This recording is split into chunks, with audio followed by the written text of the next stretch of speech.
Gentecosmopolita.com presenta Gente de mi ciudad con la licenciada Lisbeth Maldonado.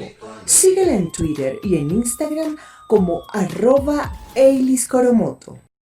Hoy nos encontramos en las instalaciones de la Rama Dorada. Estaremos hablando desde aquí con el profesor Moncada, quien nos va a contar un poco de su vida. Gentecosmopolita.com.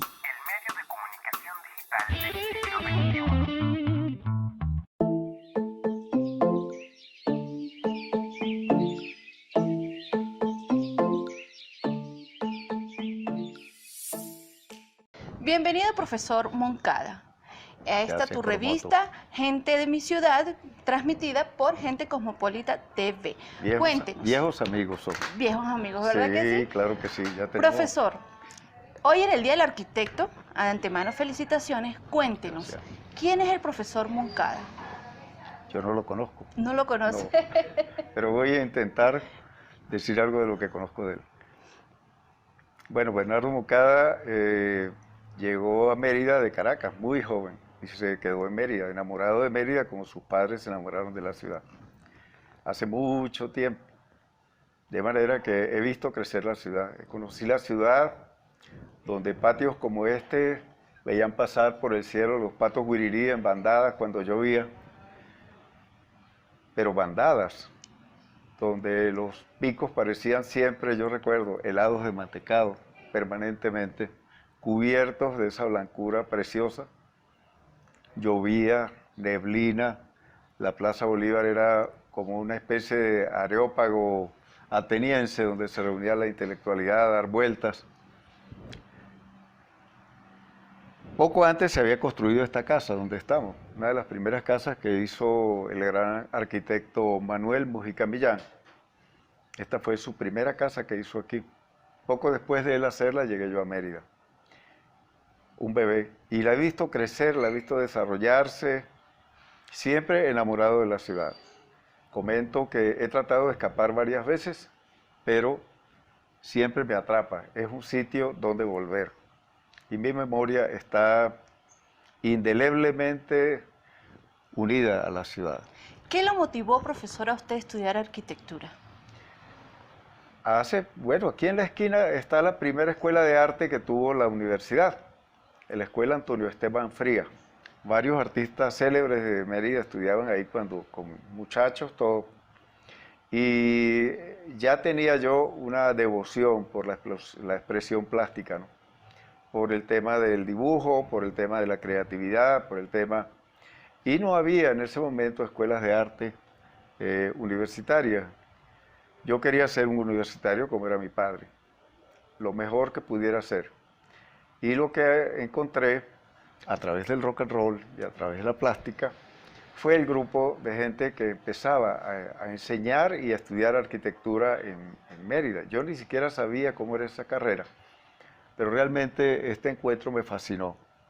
Y luego empecé a entender que en realidad vivía en un ambiente donde la arquitectura jugaba un papel muy importante, donde el centro de la ciudad, el rostro lo definió un arquitecto, y donde la facultad prometía ser una aventura interesante, una nueva aventura, una facultad en creación, no estaba entrando a una universidad, a una facultad tradicional, de manera que me llamó la atención y probé entrar a arquitectura, y me encontré que estaba en mi medio, que en realidad esa combinación de creatividad, con expresión plástica y a la vez interés en lo que pasa en la sociedad y en el bien de los demás, es algo que te gana. Y así decidí estudiar arquitectura. No fue muy fácil, fui un estudiante curioso, porque no era un estudiante de altísimas calificaciones, pero era un referente y mis compañeros me buscaban, me preguntaban. Pero esto te hace, luego con el tiempo, hacerte profesor de la historia del arte y de la arquitectura. Usted me Sí. va corrigiendo si me estoy equivocando en algunas ¿Cómo cosas. no? Pero lo lleva a ser profesor de Sí. arquitectura en la parte de artística. Si cuando hice esa materia en bachillerato me hubieran dicho que iba a ganarme la vida y hacer toda una carrera en el área de historia del arte y de la arquitectura, yo me hubiera reído, me hubiera molestado, no sé. era imposible pensar en eso.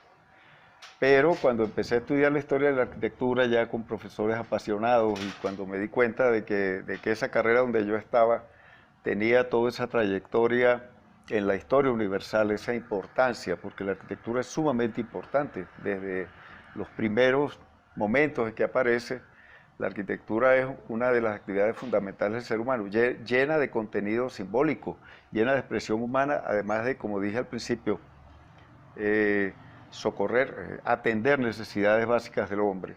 Y entonces me enamoré de la historia también.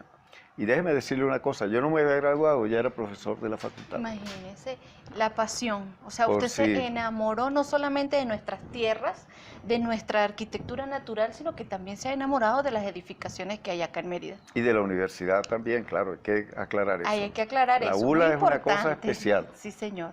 Así es. Tiene unas edificaciones únicas, que uno entra a cada una de ellas y es diferente en todo. Sí. Hasta la energía que uno puede percibir en una de Muy sus bien. instalaciones es Así diferente. Mérida contiene una energía que yo pienso ningún visitante ha dejado de sentir.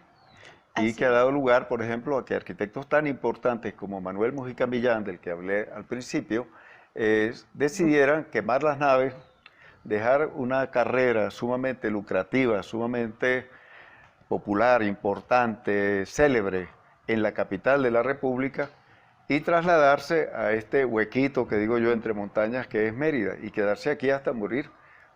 Algo tiene que tener Mérida para Bueno, así atraer a dice una persona así. mucha gente que nos visita, que el que viene a Mérida y se enamora de Mérida, de las merideñas, de los merideños, y aquí se queda en estas tierras. Además, Profesor, sí. fundador también de la escuela, de la Facultad de Arte. Sí. Esa experiencia, ¿qué lo motivó? Esa es otra historia muy interesante, porque también fui decano de la Facultad de Arquitectura y comento que no fui un decano para gerenciar burocráticamente un aparato ya armado, sino que llegué, cambié el plan de estudios y establecí una relación muy particular con los estudiantes.